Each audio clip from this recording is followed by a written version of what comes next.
Damien, bonjour. Bonjour Bruno. On est où là? Dans une maison? Dans un studio d'enregistrement? Dans une voiture? Au départ, c'est une voiture. Hein.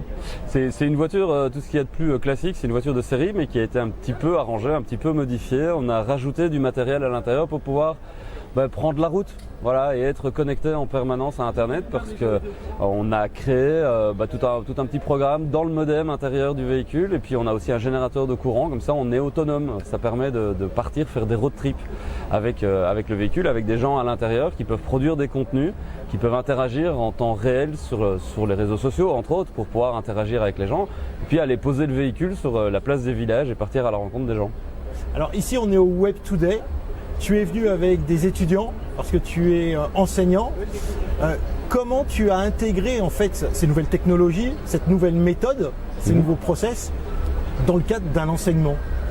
Mais en fait, je suis parti du principe que tout ce que j'apprends, je ne veux pas le garder pour moi, c'est un peu dommage quand on fait ça. Moi, ça me permet de développer des nouvelles techniques, de développer une nouvelle approche aussi dans ma façon de faire mon métier de journaliste. Et voilà, c'est venu très naturellement en fait. Il y a une école en Belgique qui s'appelle l'IEX, qui est une école de communication et de journalisme qui m'a fait confiance depuis déjà 3 ans pour aider les étudiants à monter en compétences sur le numérique.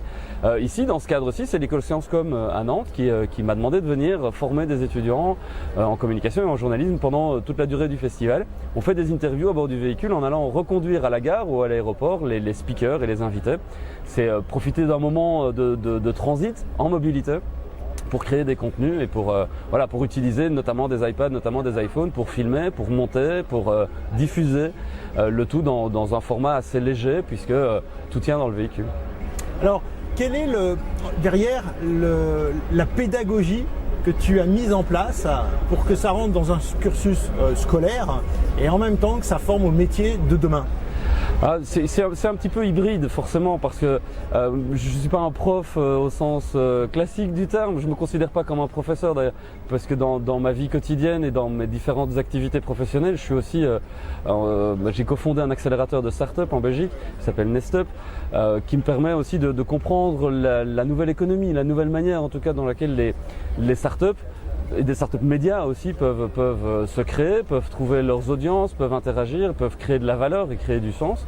Moi j'ai essayé d'intégrer ces méthodes-là, ces approches lean et aussi une approche avec un business model à découvrir, à tester, à expérimenter pour pouvoir transmettre ça aux étudiants. Donc c'est un work in progress permanent en fait. Il n'y a jamais 2 sessions qui sont les mêmes, chaque mission est différente, mais à chaque fois moi j'ai un leitmotiv et une colonne vertébrale qui est la même, c'est-à-dire c'est les empowerer, c'est leur donner des outils, je leur ouvre ma trousse à outils et je leur donne tout ce que j'ai en magasin au moment T où on se trouve parce que les technos évoluent et donc d'une semaine à l'autre, d'un mois à l'autre, les technologies évoluent, changent et une partie de mon métier c'est de me tenir au courant de ça et je leur transmets. Et tu pratiques également ce que tu recommandes. Si je me souviens bien, l'histoire de ce véhicule, tu as fait du crowdfunding. Oui, exact. En partie, en tout cas, oui. J'ai le risque entrepreneurial d'acheter le véhicule, je l'ai fait. C'est ma société qui l'a fait. Mais voilà, ça fait 10 ans que je fais ce métier. Il y a pas mal de gens qui me font confiance et qui m'aident à avancer dans ma propre pratique, qui me challenge aussi, qui m'envoient du feedback. Et je leur ai dit à un moment donné, si vous avez envie de m'aider à faire en sorte que ce projet accélère, aille plus vite, qu'on puisse plus vite aller sur la route, que je puisse mettre le modem plus vite dans le coffre, qu'on puisse faire des missions ensemble, vous pouvez m'aider. Et c'est comme ça que j'ai fait le crowdfunding, une campagne l'an dernier.